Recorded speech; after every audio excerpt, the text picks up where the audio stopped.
오늘 우리가 살펴볼 말씀은 창세기 5장 말씀입니다. 이 본문을 처음 접하게 되면 좀 당혹스러워요. 누가 몇 세에 낳고 누가 몇 세를 살다가 죽었더라. 좀 지루해요. 이 패턴이거든요. 계속 반복돼요. 10번 이렇게 반복되고 있거든요. 이게 이 본문이 오늘 우리 신앙생활과 무슨 관련이 있을까 싶은 생각도 들어요. 근데 성경은 우연히 기록된 말씀은 하나도 없다라는 사실이에요. 하나님께서 우리에게 이렇게 긴 족보를 주신 이유는 분명히 이유가 있다라는 것입니다. 이 족보는 단순한 혈통의 기록이 아니에요. 이것은 하나님 나라의 역사이고 인간의 타락과 저주 한복판에서 끊이지 않고 흘러내리는 하나님의 구원과 은혜의 역사를 우리에게 보여주기 위한 거룩한 문서라는 사실입니다. 우리가 오늘 창세기 5장을 설교하는 이유는 분명합니다. 이 장은 단순한 족보가 아니라는 거예요. 선악과 이후 창세기 3장 이후에 사람들이 아담과 하와가 저주를 받고 그 이후에 세상이 어떻게 흘러가고 있는지, 그 저주 속에서 하나님께서 어떻게 구원의 역사를 이루어가고 있는지를 보여주는 게 바로 창세기 5장에 있는 말씀이라는 겁니다. 창세기 5장은 타락 이후에 인류를 향한 하나님의 시선이 어디에 머무르고 있는지를 우리에게 보여주고 있는 말씀입니다. 성경은 처음부터 오해하지 않았으면 좋겠습니다. 인류 역사의 책이 아니에요. 성경을 보고 지구가 몇 년이지 인류학을 연구를 하고 민족사를 연구를 하고 혈통을 연구하기 위한 그런 문헌도 아니라는 것입니다. 성경은 처음부터 끝까지 딱 하나만 얘기합니다. 하나님 나라요. 하나님 통치로 말미암아 일어나는 생육과 번성, 하나님의 형상대로 지음받은 사람들이 이 땅에서 하나님의 역사를 어떻게 기록하고 있는지를 기록하고 있는 게 바로 성경이라는 것입니다. 하나님께서 어떤 나라를 세우시고 어떤 백성을 부르시고 그 나라가 어떻게 끊어지지 않고 있는지를, 그리고 이어가고 있는지를 그리고 있는 게 성경이라는 책입니다. 성경에 등장하는 족보는 언제나 늘 하나님 나라의 계보라는 거예요. 창세기 5장의 족보도 똑같다라는 거예요. 이 족보는 단순히 아담의 족보라고 말하고 있지만 아담의 가계도는 아니라는 거예요. 무슨 말이냐? 하나님께서 이 땅에 세우신 당신의 나라가 어떻게 계승되고 어떻게 보존되어 왔는지를 그려주고 있는 책이 바로 창세기 5장에 있는 아담의 족보라는 얘기입니다. 하나님의 창조의 목적이 뚜렷하잖아요. 그런데 인간의 죄와 타락으로 말미암아 뭐예요?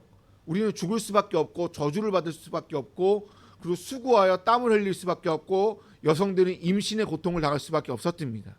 근데 이것이 어떻게 계속 이어지고 있는지를 증언하고 있는 책이 바로 오늘 본문이라는 것입니다. 히브리어로 족보를 톨레토트라고 얘기합니다. 이게 창세기 10번이 나와요. 이 톨레토트라는 얘기가 세대, 후손, 역사를 의미하는 단어인데요. 이것은 과거, 현재, 미래를 이어주는 다리이면서 하나님의 약속이 어떻게 세대를 거쳐 이어지고 있는지를 보여주는 신앙의 지도가 바로 족보라는 얘기입니다. 하나님은 이 족보를 통해 당신의 계획이 중단되고 있지 않았구나, 그리고 인간의 죄와 그리고 반역에도 불구하고 구원의 역사가 계속되고 있음을 선포하고 있다는 얘기입니다. 그래서 족보는 우리에게 이렇게 묻고 있습니다. 누가 하나님의 약속 안에 머물고 있는가? 누가 하나님의 통치 아래 삶을 이어가고 있는가? 창세기 한번 5장을 한번 보십시오. 인간의 문명 발전에 대해서 하나도 나오지 않아요. 4장만 봐도요, 가인이 문화와 문명과 도시를 만들어요. 근데 기술, 문화, 도시의 이름이 나오지 않는다는 거예요. 창세기 5장에는. 그 대신 한 가지 사실만 반복하고 있어요. 생명이 이어졌다. 근데 죽었다. 났다 죽었다 났다 죽었다, 이것만 계속하고 있다라는 거예요. 타락 이후 인류의 냉정한 현실만 그리고 있다라는 것입니다. 그럼 첫 번째로 우리가 살펴봐야 될 내용이 무엇이냐면, 첫 번째로 창세기 5장은 시작과 동시에 사람이 누구인지를 설명하고 있어요. 족보를 시작하면서 하나님은 사람이 본질이 무엇인지를 설명하는데, 사람이 누구이냐면 1절 보시니까 하나님의 형상, 하나님의 모양대로 지음받은 존재라는 것입니다. 이게 우리의 정체성이라는 거예요. 부한 자든 가난한 자든 강한 자든 약한 자든 지혜로운 자든 어리석은 자든 할 것 없이 모든 사람은 하나님의 형상을 닮은 자라는 거예요. 하나님의 형상을 닮았다라는 얘기는 우리도 이 땅에서 하나님처럼 이 땅을 다스리고 사랑할 수 있는 능력을 가진 자라는 얘기고, 그리고 우리는 하나님의 형상을 닮은 자이기 때문에 하나님의 대리자로서 이 세상을 존귀하게 갖고 와야 될 의무가 있다라는 얘기입니다. 두 번째로 사람은 어떠한 자냐? 복받은 자라고 2절은 얘기하고 있습니다. 내가 사람이래요. 옆에 있는 사람 우리가 너는 사람이잖아, 이 얘기는 너는 복받은 존재야 라는 얘기예요. 하나님은 사람을 창조하시면서 저주를 예정하지 않았다라는 거예요. 처음부터 심판을 계획하지 않았다라는 거예요. 하나님은 처음부터 뭘 계획하시냐면 사람을 창조하시고 너는 복받는 자야, 너는 사랑받기 위해 태어난 자야 라고, 그래서 너는 이 땅에서 아름답게 가꾸어 가야 될 자로 우리를 불러주셨고 창조해 주셨다라는 거예요. 요즘은 많이 안 부르는데 예전에는 엄청 많이 불렀던 찬양 가운데 이런 찬양이 있습니다. 당신은 사랑받기 위해 태어난 사람. 이게 우리의 본질이라는 것이죠. 이게 우리의 가치라는 거예요. 우리는 사랑받기 위해 태어난 사람. 이걸 다른 말로 하면 우리는 복받기 위해 태어난 사람이 바로 이것이 우리의 본질이고 이것이 우리의 사람됨의 가치라는 거예요. 아무리 세상이 우리를 무가치하게 말해도, 아무리 우리 자신이 보잘것없게 느껴진다 할지라도 중요한 건 있어요. 우리가 하나님의 형상으로 지음받았다는 사실과 우리 하나님께 복을 받은 존재라는 것을 기억하셨으면 좋겠습니다.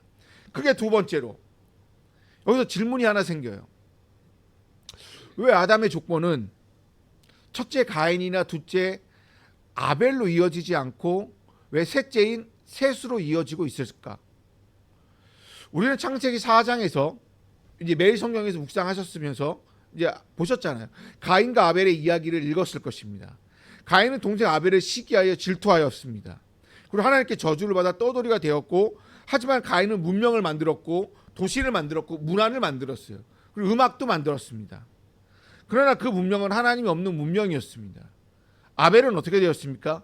의로운 제사를 드렸지만 형의 시기 질투로 인하여 형의 손으로 인하여 죽임을 당하였습니다. 어떻게 보면 최초의 순교자가 되었습니다. 두 아들 모두 아담의 후손으로 이어질 수 없게 되었습니다. 그때 하나님은 셋을 주었습니다. 창세기 4장 25절 이하에 하와는 이렇게 얘기를 해요. 하나님이 내게 가인이 죽인 아벨 대신에 다른 씨를 주었다라고요. 셋의 뜻은 다른 씨를 주었다라는 거예요.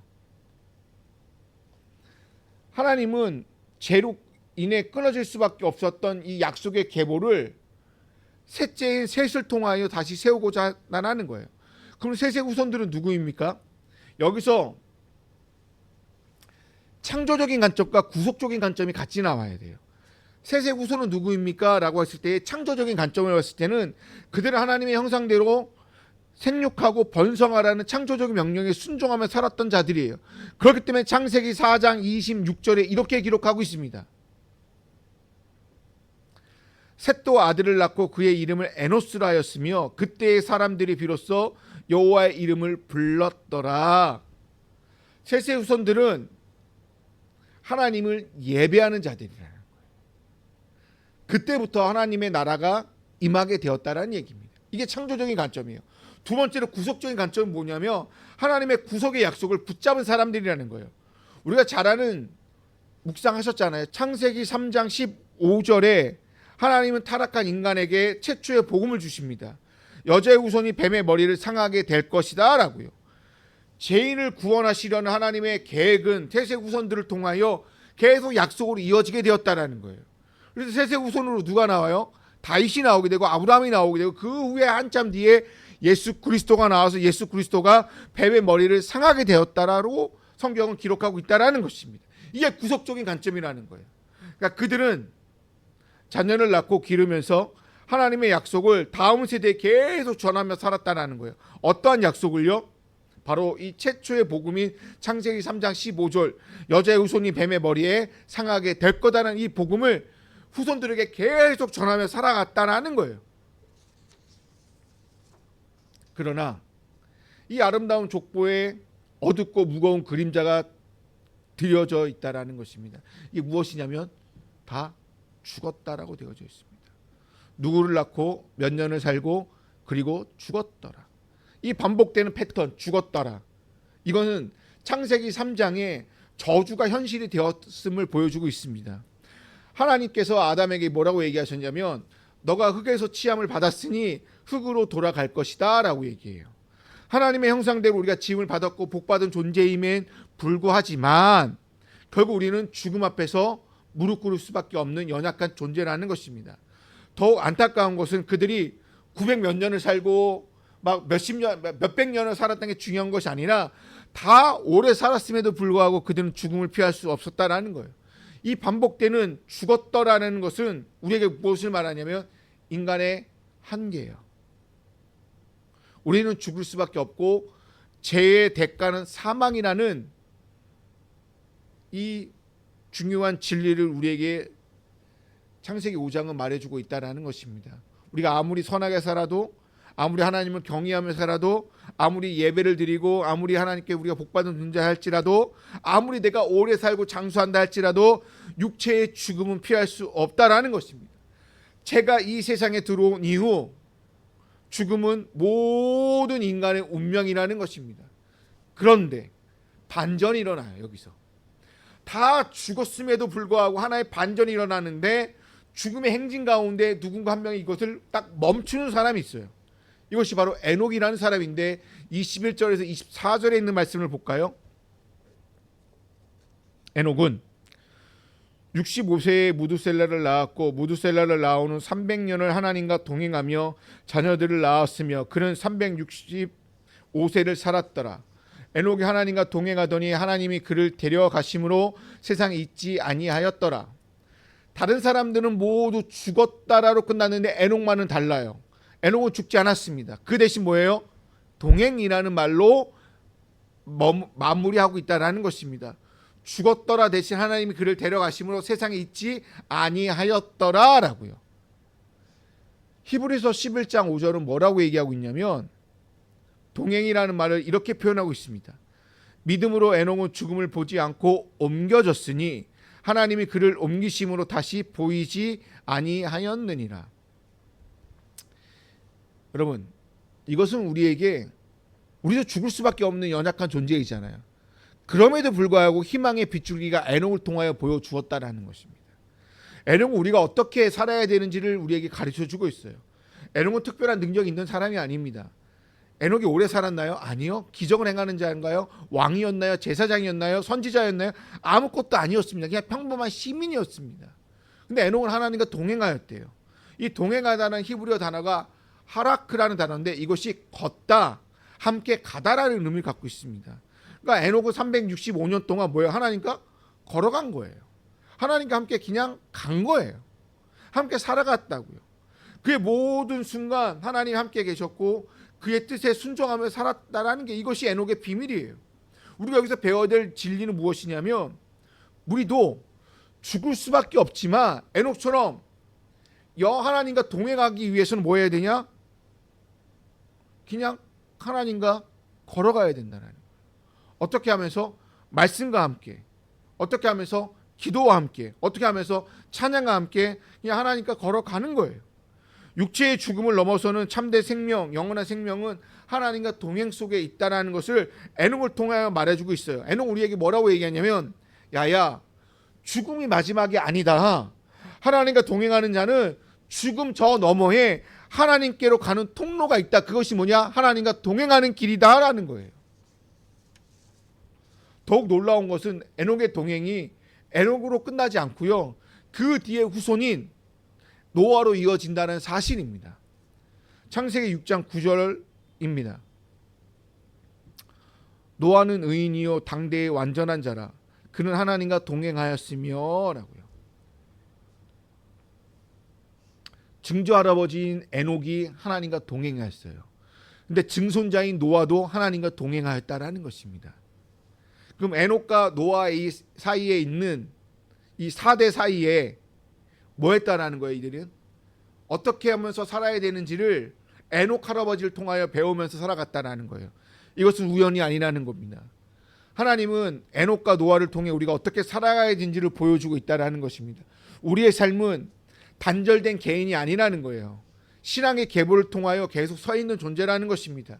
우리 앞에 믿음의 선배들이 있고 우리 뒤에는 다음 세대들이 서 있다라는 것입니다. 보세요. 에녹은 무두셀라를 낳고 무두셀라는 라멕을 낳고 라멕은 노아를 낳았다라는 거예요. 에녹의 신앙이 무두셀라와 라멕을 거쳐서 라멕이 아니라 라멕을 거쳐서 노아까지 이어지게 되었다라는 것입니다. 결국 노아로 이어진 족보는 노아의 비로소 인류를 구원하기 위한 노아가 구원의 방주를 만드는 계기가 되었는데, 이 모든 준비가 하나님과 동행함으로써 이 모든 준비가 다 끝나게 되었다라는 것입니다. 하나님과 동행하는 삶은 한 세대에 끝나지 않는다라는 거예요. 다음 세대에 이어진다라는 거예요. 또 다음 세대에 이어지고 그것이 이루어지게 됨으로 말미암아 하나님 나라가 만들어지게 된다라는 것입니다. 이건 우리에게 똑같다라는 거예요. 내가 하나님과 동행하잖아요. 그럼 우리의 자손이요. 그럼 우리 교회에 있는 우리의 다음 세대들에게도 이어지게 되고 내가 만나는 사람들에게까지도 영향을 미치게 되어 하나님과 동행이 하나님 나라로 이어지게 된다라는 것을 기억하셨으면 좋겠습니다. 이것이 죽음을 이기는 길이라는 것입니다. 족보는 마지막 부분에서 노아를 얘기를 하고 있어요. 노아의 탄생 기사를 특별한 의미를 담아서 아까도 보면 목소리가 달라졌어요. 29절입니다. 이름을 노아라 하여 이르되 여호와께서 땅을 저주하심으로 수고롭게 일하는 우리를 이 아들이 아니하리라 하였더라. 노아라는 이름은 히브리어로 라함이라는 의미가 있습니다. 이 라함이라는 뜻은 아니하다, 위로하다, 시기하다라는 의미를 가지고 있어요. 그러니까 노아 자체가 뭐하냐면 시기하는 자, 위로하는 자, 아니하는 자라는 뜻입니다. 노아의 아버지가 누구냐면 라멕입니다. 라멕은 아들의 이름을 지으면서 어떤 희망을 품었던 것 같아요. 지금 여호와께서 땅을 저주하셨기 때문에 우리 모든 사람들이 저주를 받아 수고롭게 일을 해야 돼요. 땀을 흘리면서 일할 수밖에 없는 이 현실에서 내 아들만큼은, 내 아들 세대에서는 안위가 이루어졌으면 좋겠다라는 것을 희망을 가지면서 노아라고 이름을 졌다라는 거예요. 라멕이. 라멕의 말씀을 주목해 보시면 그는 현실을 외면하지 않았다라는 거예요. 수고와 저주의 무게를 숨기지 않았습니다. 땅은 저주를 받았고요. 수고롭게 일할 수밖에 없었고요. 가시덤불과 엉겅퀴 속에서 땀을 흘리면서 일할 수밖에 없어요. 이것이 창세기 3장 이후의 인류의 역사라는 거예요. 그러나 라멕은 여기서 절망하지 않았다라는 거예요. 동시에 희망을 선포했다라는 거예요. 누구를 통하여? 내 아들 노아를 통하여서. 그래서 내 아들의 이름을 아니라고 지었다라는 거예요. 하나님은 어두운 세상 속에서 안위를 향한 역사를 준비하고 계시는데, 아무리 선악과 사건 이후로 저주를 받았다 할지라도 그 밑바탕에는 하나님의 사랑이 변함없이 흐르고 있음을 라멕은 믿었던 것 같아요. 그래서 자기 아들을 노아라고 지었던 것 같습니다. 그래서 노아는 어떻게 되었습니까? 노아 시대 때에 타락이 일어남에도 불구하고 노아는 끝까지 하나님과 동행함으로 말미암아 구원의 통로를 이어갔다라는 거예요. 그를 통해 인류가 다시 시작하게 되었고요. 저주 속에도 하나님의 구원은 멈추지 않았고 안위의 약속은 노아 때에 다시 이루어지게 되었다라는 것입니다. 이제 말씀을 저는 마치려고 합니다. 창세기 5장은 우리에게 무엇을 말하고 있습니까? 처음에 얘기한 것처럼 무미건조한 책이 아니라는 것입니다.